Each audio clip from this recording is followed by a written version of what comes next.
hope you are well. If my background gives you a headache, I apologize. Fortunately for me, I have found numbers to always be interesting as long as you let them tell their story, which leads me to some important observations gleaned recently from several different articles from reliable data sources. A couple weeks ago, a Crain's article was referenced that noted while the monthly cost of a mortgage had increased across Southeast Michigan by less than $200 a month, monthly income had risen more than $1,000.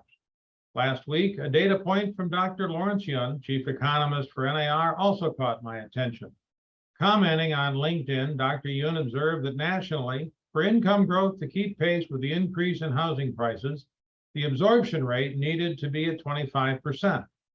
Remember, a balanced market is between 15 and 18%, with a number below 15 indicating a buyer's market and a number above 18 indicating a seller's market.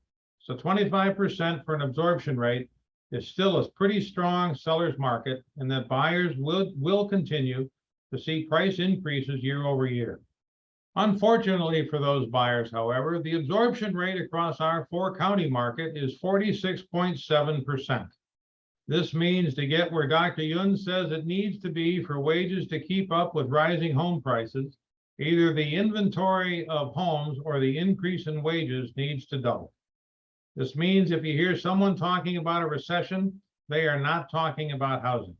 If you hear someone saying we're going to see price decreases in housing, they don't know what they're talking about. If you have a buyer looking to wait for prices to drop, it's not going to happen.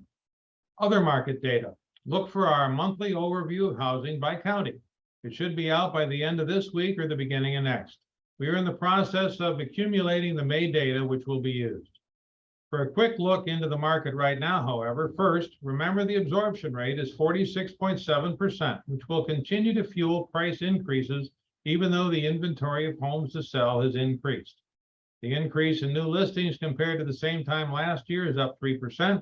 The number of reported pending sales, that number is down 6% from a year ago. Bottom line, buyers have more to choose from. Sellers need to be careful.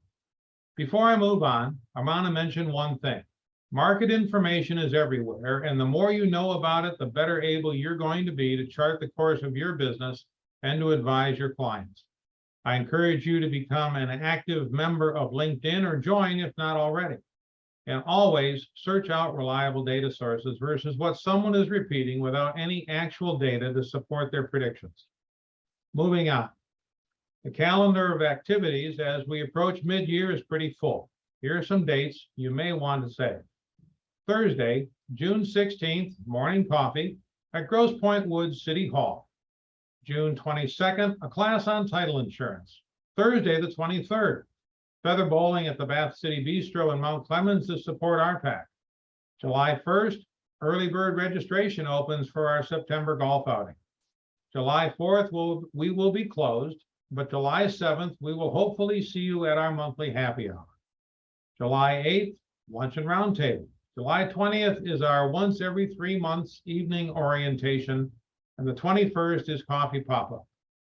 During these 2 months, we're going to try and squeeze in some vacations for the management team and a couple of out-of-area seminars from which we hope to bring back new ideas so we can continue to deliver the best member experience. Don't be surprised, however, that even if one of us is out of town, we still might just answer the phone. As an example, while on vacation recently, one of our management team members, out of habit, answered the phone. When the caller realized, they offered to call back.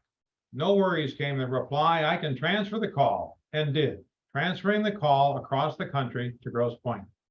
With that, I want to wrap it up until next week. So be productive, successful, and profitable. And as always, be safe.